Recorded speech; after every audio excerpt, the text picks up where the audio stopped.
હવે જોઈ રહ્યા છો ભારત ટાઈમ્સ ન્યૂઝ। લોકસભાની ચૂંટણી જાહેર થવાને આડે હવે ગણતરીના દિવસો બાકી રહ્યા છે, ત્યારે સરકાર ધડાધડ વિકાસ કાર્યોનું લોકાર્પણ અને ખાતમુહૂર્ત કરી રહી છે।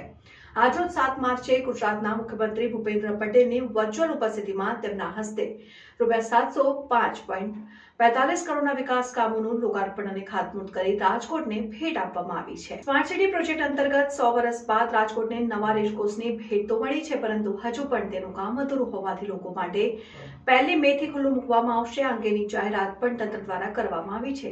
આ માત્ર ચૂંટણીલક્ષી લોકાર્પણ થતું હોવાનો આક્ષેપ વિપક્ષ દ્વારા કરવામાં આવી રહ્યો છે। અગાઉ રેસકોર્સનું લોકાર્પણ પ્રધાનમંત્રીના હસ્તે કરવા માટે મનપા પ્રયાસો કરી રહ્યું હતું, પરંતુ અધૂરું કામ હોવાથી પીએમઓ દ્વારા અધૂરા કામના લોકાર્પણ અંગે મનાઈ ફરમાવી દેવામાં આવી હતી। જોતા રહો ભારત ટાઈમ્સ ન્યૂઝ।